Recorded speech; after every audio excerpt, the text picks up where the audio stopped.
Turn it up, turn it up. It's the Pancake and Power Slam. Turn it up, turn it up. It's the Pancake and Power Slam. Turn it up, turn it up. It's the Pancake and Power Slam show. Turn it up, turn it up. It's the Pancake and Power Slam. Turn it up, turn it up. It's the Pancake and Power Slam. Turn it up, turn it up. It's the Pancake and Power Slam show. Turn it up.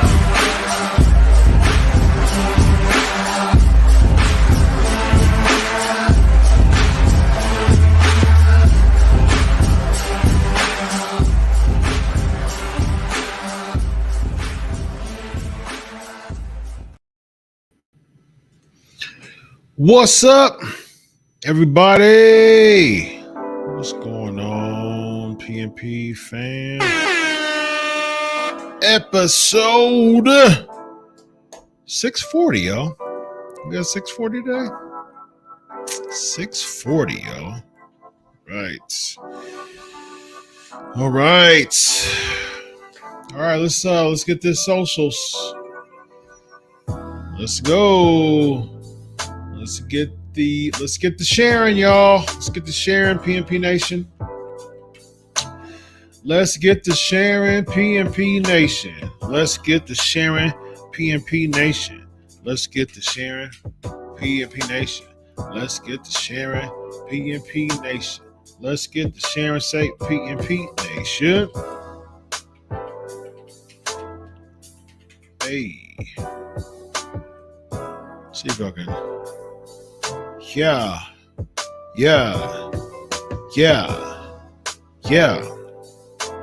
Let's get the sharing, PNP Nation. Let's get the sharing, PNP Nation. Hey, PNP Nation. Yeah. Let's get the sharing, PNP Nation. Let's get the sharing, say PNP Nation. Let's get the sharing, PNP Nation. Let's get the share and say PNP Nation. Hey, let's get the sharing. PNP Nation. Let's get to sharing. PNP Nation. PNP Nation. Let's get the sharing. PNP Nation. What's up, everybody? Let's get to sharing. Share the video. Share the video. Hey. Let's go. Share the video. Yeah. What's up? As everybody, people are filling in the room. I'm going to use this time as we do in the beginning of the show. Everybody who is jumping in, go ahead and share the video around to your friends, to your family, to your groups, to everybody in between, so we can continue to have a great time on PNP. On the 640th episode of the Pancakes and Power Slam show, having a lot of fun as always as people are joining us. Be sure to share and share and share and share, because it is time once again to enjoy 640 episodes of the Pancakes and Power Slam show. Let's do this, y'all. Let's do this. Let's do this, y'all. Let's do this. Let's do this, yeah. And I'm doing what y'all doing. Yep.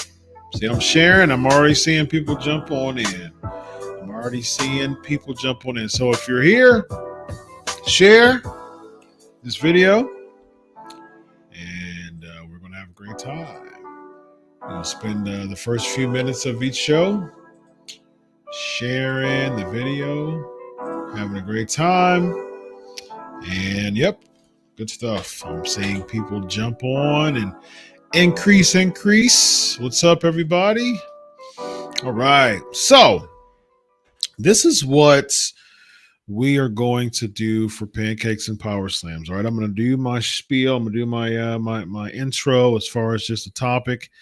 And so last week, um, uh, I actually got some more people who joined my Patreon last week. So thank you very much for that. And we had a really, really good time last week.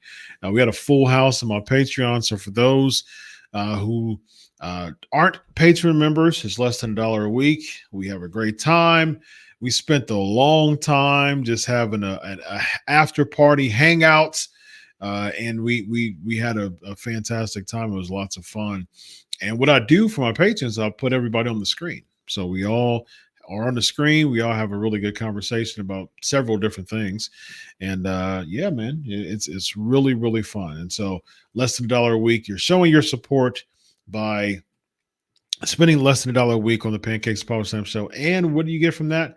Not only are you supporting the channel, you also get a discount off of PNP t-shirts, as patrons have witnessed, and you also get to hang out. You get to be a part of the hangout after party on screen with me at the end of each Pancakes and Power Slams episode. So with that being said, last week I got some really good support from Sportskeeda as far as just my birthday was concerned. So that was really awesome and cool. And so I also Sportskeeda actually beat PNP as far as just giving for my birthday. So shout out to Sportskeeda, my Sportskeeda peeps. And so that also made me think about just spending my time wisely. All right. So I have 3 podcasts on Tuesdays going into Wednesdays. And that's after a full day of doing therapy. So I'm actually going to start, and I told this to my patrons last week. Speaking of Patreon, I have a really good topic on the Patreon. We'll talk about that in a minute. I'll tell you the topic first. The topic is Ricochet and I had a text conversation in 2020 about the thoughts of his direction in the company then. This was 4 years ago. And so I'm going to reveal the text conversation that Ricochet and I had to my patrons. And so it'll be an interesting thing with Ricochet leaving WWE, not really happy with the direction he was going. So what I'm going to do is I'm going to reveal a conversation I had with Ricochet back in 2020 about his direction for the company, as far as just his thoughts on his current direction then with the company. And so it'll be an interesting thing that my patrons will find out, a big reveal of a conversation I had with them. So that will be a patron. As far as just my non-Patreon supporters, what I'm going to do is, because you think about it this way, I spend a lot of time answering questions where I can be spending that with my patrons. So what I'm going to do is I'm going to truncate. I'm going to start slimming down the main PNP show, make it very conducive to just me saying the headlines. I may look to a couple of questions on the chat. Of course, I'm not going to take the core of PNP is a lit chat room and things like that. But like I've said before, man, I am a business guy. And I think that I was watching, I think was I sounding like was I sounding like was I sounding like a Cool Tunes type of thing? Was that sound like I was in Auto Tunes the whole time? Anyways, so with that being said, I'm going to spend more time on with my patrons, because those are the ones who basically are showing me that they value my time, that that I'm going to spend, because I actually spend less time with them than I do on the main show on PNP. So I'm gonna start shifting that. I'm going to start spending more time on the after party, because people in the after party are showing me that, look, they support the show, so they're willing to pay less than $1 a week for me to stay up and give my expertise and give any type of and answer questions based on being in the business as a journalist, as a reporter, as an insider, and they value my time. So I'm a time guy, and I respect that people value my time. So I'm going to be shifting PNP over more to spend time with my patrons. And so again, patreon.com/, pancakes and power slams, less than $1 a week, and you would be able to hang out at the after party. So with that being said, let's talk about something that one person has, I've changed my mind on a particular person. Okay. First of all, thank you people who are joining here throughout the social channels that I'm on right now. It's on the Pancakes and Power Slams YouTube, Pancakes and Power Slams Facebook, and Pancakes and Power Slams Twitter, or X, or Twix, or whatever you want to call it. So I'm going to talk about I've changed my mind in a way for Liv Morgan. I was very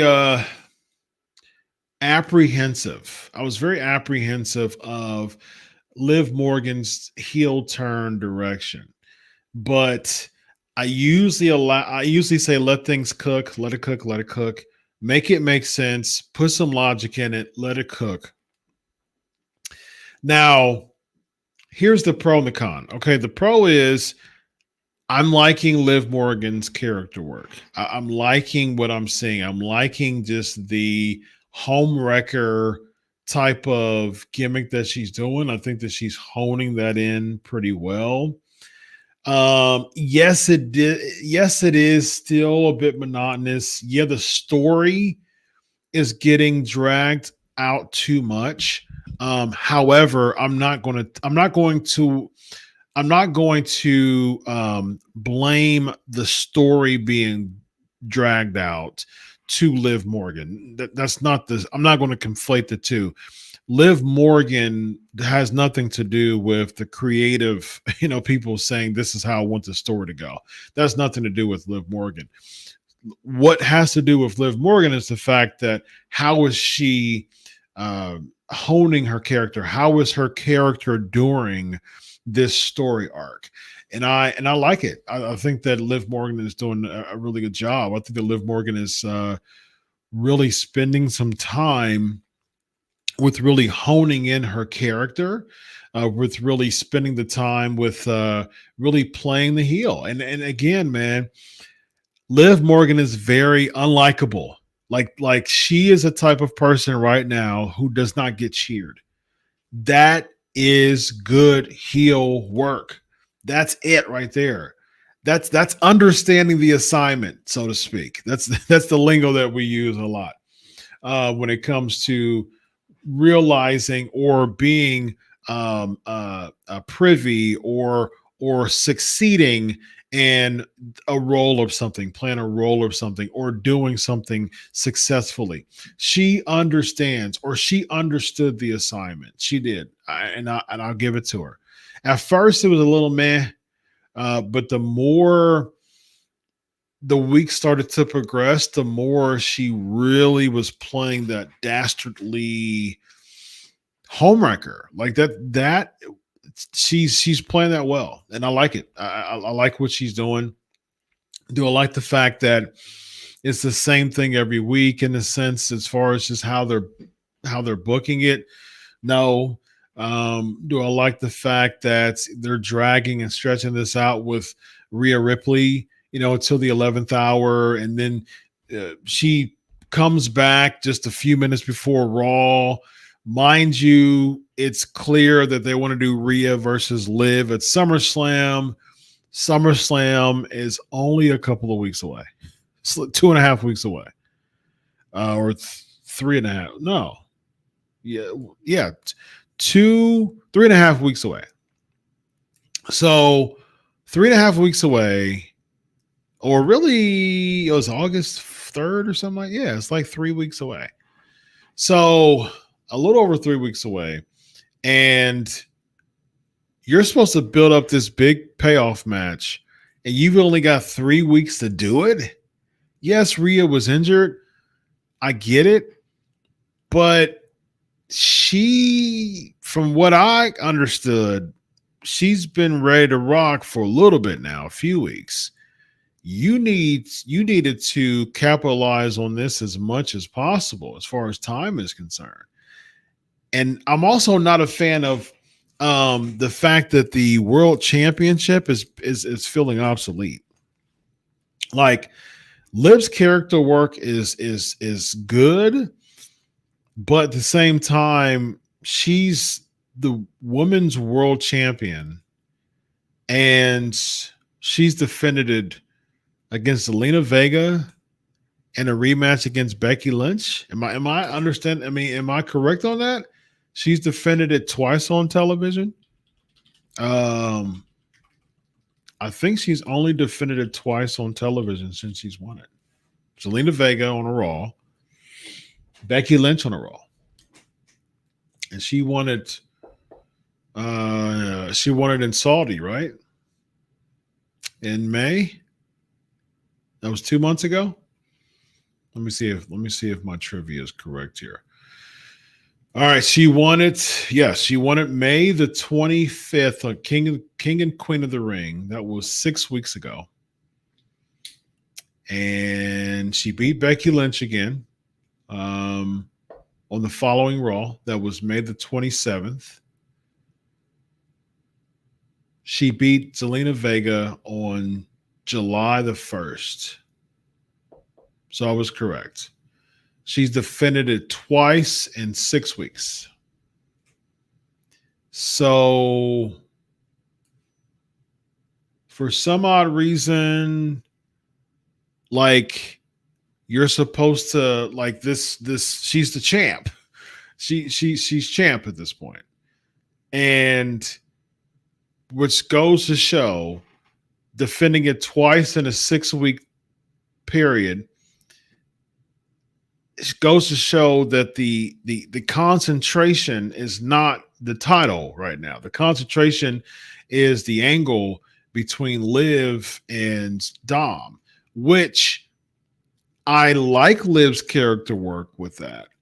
However, the issue is it's shrouding both world championships. Both world championships are unfortunately semi-buried into this Liv and Dom storyline, because the men's world champion is Damian Priest, and he's like in the inner workings of this, and he's like being tainted by this, and it's actually shrouding him being champion as far as the Judgment Day is concerned. And it's burying, the women's world champion, because she just carries it. Like Zelina Vega, other than a rematch against Becky Lynch 6 weeks ago, nearly 6 weeks ago, she's only defended it once.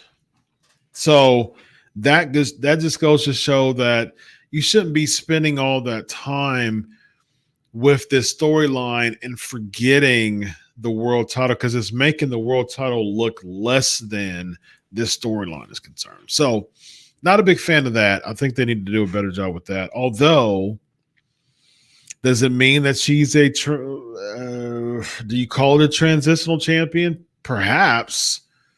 Although I don't think she should lose to Rhea Ripley. I think that Dom should cost Rhea Ripley the match, and Liv should beat Rhea Ripley at SummerSlam. And now she's going to be champ, and then you can have Liv and Dom together, as Liv is playing that dastardly heel, and now you have Dom with the heat that he's getting sliding chairs in and getting the heat and causing the distraction, but doing it for Liv now, who already does a really good job getting heat. And again, she understood the assignment when it comes to being a heel. She's a good heel. Dare I say, I might get canceled for this one. Dare I say she's a better heel than Rhea was, because Rhea was still getting cheered and she wasn't trying. Her character work was not reflecting a good heel. She was just like cutting mean promos, but she was still eliciting cheers from the crowds as a heel. She was still causing things, doing moves that were baby face-ish. Like she wasn't really, her moveset wasn't very heelish. But Liv, she's done some really good heel work, man. Her character, as far as her character is concerned, yeah, she's owning it, and I like it. I think she's doing a really good job for that. So, kudos to Liv Morgan. I have changed my mind as far as just her character work. There's some things that I still have issues with when it comes to that. However, what has changed my mind? What has changed my mind is the fact that Liv Morgan is doing some really good character work, and I appreciate that. So kudos to Liv Morgan. All right, let's get to this. Let's get to this question, Cam. I'm going to ask a few, and again, it goes. I'm gonna answer a few, and then we're gonna hop on to the after party. The after party is gonna be fun. So I've got some things about again. Ricochet conversation, etc., and infinitum. So it is time for the question cam. All right, let's do this question cam real quick, y'all. All right, let's do this. Let's start off with, did I get the cake? Yes, I got the cake, and it was delish. No. I mean, I have, but People's Wrestling Channel is asking, do I watch tennis or soccer? I love sports, man. I love sports. I'm not an avid tennis or soccer watcher, more tennis than soccer. However, I started watching crew games. I started watching crew games, Columbus Crew. I'm a Columbus guy. I started watching crew games on and off. I used to be a manager of a retail store, and I would sell crew stuff. So I followed the crew a while ago, and I followed them the couple of championship years, including this past year where the Columbus Crew won the MLS Cup. We are the champions, my friends. All right. What are credentials? Credentials are basically a fancy way of saying you have access to get to a particular. You have access to get into the building and do media. So I'm credentialed to do media at SummerSlam this year. So I will be there.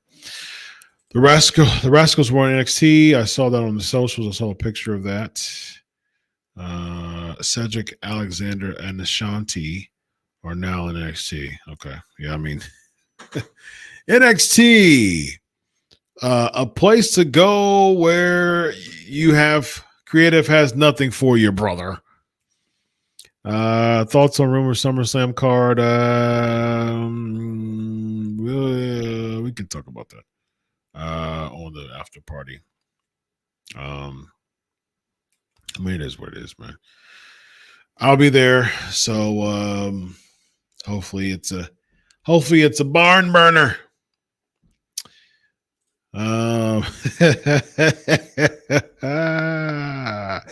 Ricky's asking, the People's Wrestling Channel is asking my thoughts on Tony Khan saying that people are jealous of the ratings he gets. Tony Khan, man, he's a funny guy, man. Tony Khan is an absolute comedian, and he believes his own hype, and he enjoys it, he likes it, and he says anything to really um, elicit reactions from people, man. And I think Tony Khan is uh, he, he believes his own hype, and he's going to say whatever he's going to say whatever he can to cause these types of conversations. One, and two, just believe it. I mean, I think he believes it, but that's funny. Elvis Dom is perhaps the best heel currently at WWE. I don't agree with that. He's not really doing good heel work. Period. All right, the cream of the crop. Yeah, the cream of the crop. The cream of the crop. Yeah, yeah, yeah. All right. So should Michael Cole be in the Hall of Fame next year? I don't know. Next year, maybe. But should he be in the Hall of Fame? Period. Yes, absolutely. Definitely should be in the Hall of Fame. Richard's in the building. We love the pancakes and power slams. Thank you very much. Av is in the building. What's up? What's up? What's up? All right. Do I like Twix the chocolate bar? Yes. All right. I'm going to answer a few more. Then we're going to head over to the after party, y'all. What's up, Dr. What's up, Rollin? I think that Liv Morgan has taken acting classes. She's believable. Whatever it's the crazy revenge gimmick or the crazy crush on Dominic. I agree with you. Yeah. I mean, it's clear that she's making the investment in making her character believable. She feels. I mean, she's playing a slutty homewrecker. I mean, that's essentially what she's doing, man, and she's killing it. I think that she's doing I see the effort. I see, like, when I look at Liv Morgan, I look at someone who is making the effort in making her character believable, and that. Major kudos to, man. I like that. I like that. I like when wrestlers spend time honing their character, because that's what it's all about. You got to make, if you're a face or a heel, you got to make either way believable. Are you a believable face? Are you a believable heel? Either way, you got to make it believable. And there's a lot of these wrestlers that I have no idea what they are. That's just sabotaging their gimmick, sabotaging, just who they are, just as a person. I don't know where to cheer you, where to boo you. And I don't want to hear all this crap of, it doesn't matter. It does matter. Pro wrestling, come on now. Come with this. Come. Like, spare me with all this crap of, well, it doesn't matter. It just matters what the fans think and whether the fans want to cheer him or not, or their face or heel. Crap. The Stan Lee didn't write, X-Men based on whether the fans like Wolverine or anyone else. He didn't write comic books based on, like, oh, we'll see what the fans like, as far as, like, how I want to, if I want this person to be a villain or a hero. We'll see what the fans like. No. He made the stories riveting enough for you to clearly see who the villain and the hero was. That's what makes comic books exciting. You want the good guy to win. You want the bad guys to be evil and menacing and vile and maniacal and dark. Like, you want that. And the darker and more maniacal they are, the more you want the hero to take them out. Why in the world are pro wrestling fans so delusioned from that age-old concept of bad guy and good guys, baby faces and heels, heels and faces, good guy, bad guy, good guy, hero, villain. That is the tried and true method of all of this. That's why we watch it. But unfortunately, nowadays people watch it because they love pro wrestling and they want to watch people do flips and fake punches, and they want to chant "Holy crap!" That's the reason why so many WWE has tenure, and so they're able to use their overall body of work to present to shareholders and business people. So they have an overall body of work. AEW, TNA, although TNA's, they know, like, TNA understands the assignment too. Like, they're like, you know what, man, look, I'm not trying to compete with WWE. I'm not trying to have a swole budget on this product.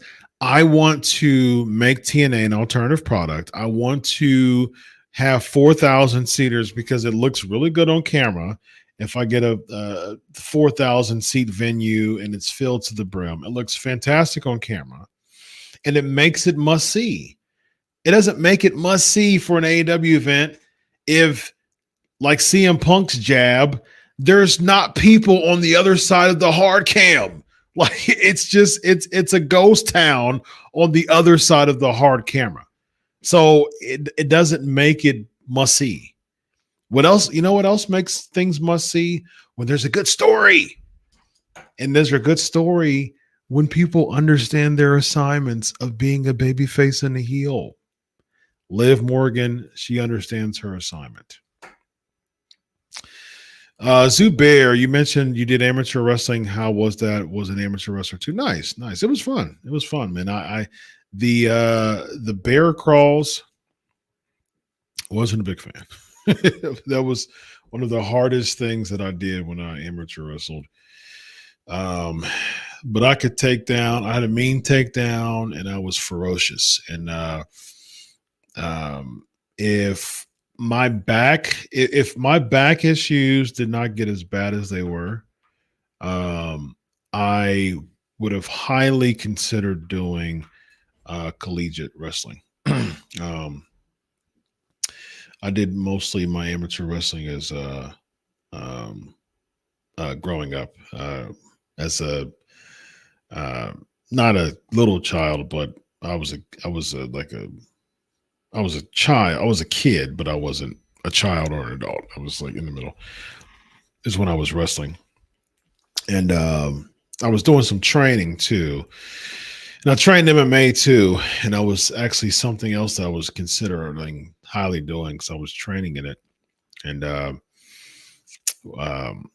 what made me stop training for MMA, which was funny, was my wife didn't want me to get cauliflower ear. So I was like, you know what? I'll give that to you. You can have your nice ears, babe. You can have your nice ears. So guess what? No cauliflower ears.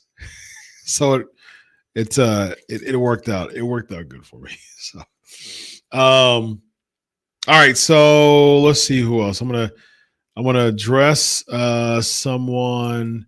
My guy Luke's in the building. It's time for me to come out of retirement. TNA might be better than AEW low key. I agree with you, man. I mean, I think that TNA understands their assignment. I do. I think TNA understands their assignment. They are like, you know what? Like, look, I'm not trying to compete with WWE. I'm trying to make stars. Moose looks like a much better Black World Champion than Swerve does. And like, dude's coming out in the throne. He's got the system who are champions to the left and right of him. He's got Alicia Edwards, who's I think she's women's tag team champion. And I mean, he looks like royalty. And he's been champ for a long time, and he's beaten some big names. Nick Nemeth, Matt Hardy. You know, I mean, like he's doing some. Moose is in a good space, man. If Moose is in a good space, and I got to give it to Moose. I think he's doing a really good job. I think he's in a really good space. He knows where he's valued, and I always tell people this all the time. When I help people with interpersonal communications, I always tell people, go where you're welcomed. Go where you're welcomed. Guess what? Moose understood his assignment when it comes to going where you're welcome. And he's in TNA. He's killing it in TNA. And I think that he's doing a fantastic job in TNA because he knows where he's welcome. If he was in NXT, he'd probably be in some black faction or something. It's just or having some match and having a good match, and all of a sudden, 3 months later, not really doing very well as far as just his status is concerned. Moose knows where he belongs, and he's taking full advantage of it. So, well done for Moose. Well done for Moose. Although I do think that an appearance, since they're doing this interpromotional stuff, an appearance. I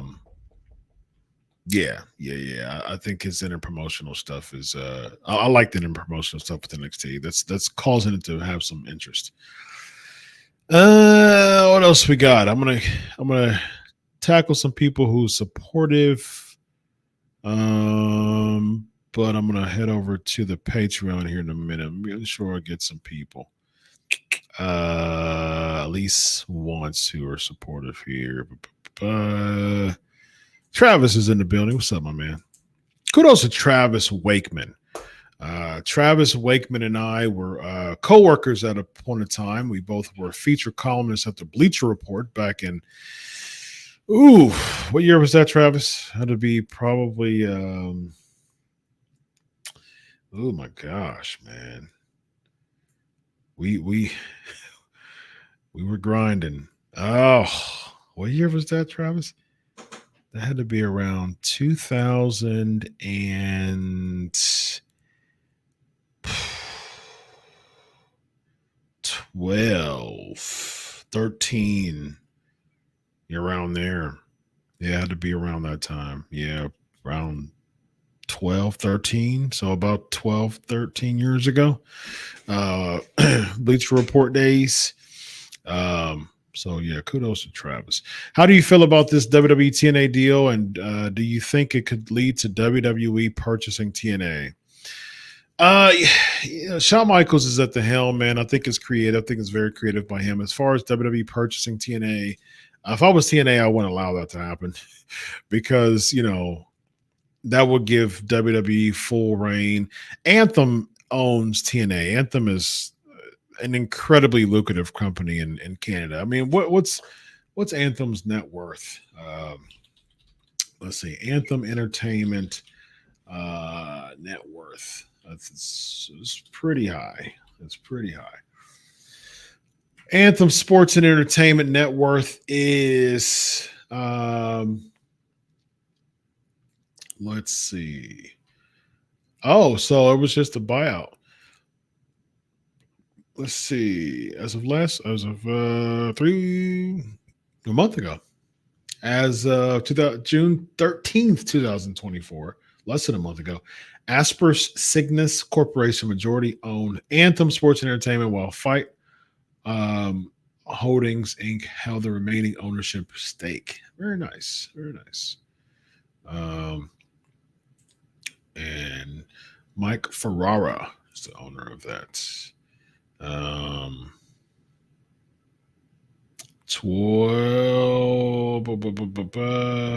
15 million a year. So yeah, I mean, wait. Okay. Yeah. Okay. So about 15 million a year, 12 to 15 million a year. So Gravitas sold to Anthem for 73 million. Okay. So they're making some money, man. They just bought and then they just got bought.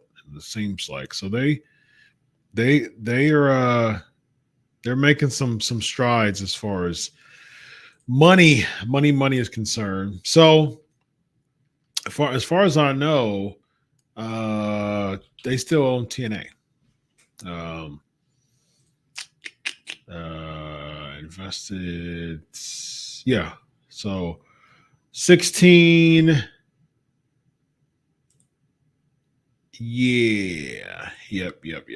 So Anthem, TNA, and yeah, man. So kudos to Anthem, and I think it's fantastic, man. And I think that I doubt that they would want to sell to WWE because WCW saw that WWE purchased WCW and wiped away, ladies and gentlemen, wiped away. And so I doubt that TNA would want to do that because they would have reign over that and over the talent and nah, it wouldn't feel alternative and it needs to remain alternative. So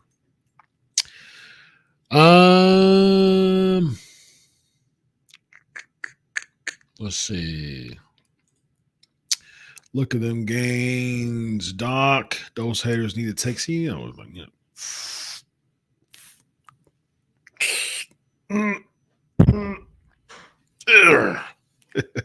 Thank you, man. I appreciate it, my brother. All right, so what's it? All right, yeah, 2012 or so. Yeah, that makes it. Yeah, I think around 12, man. Yikes! Wow. That was 13 years ago. Man, time flies. Time flies, man. That was a whole teenager ago.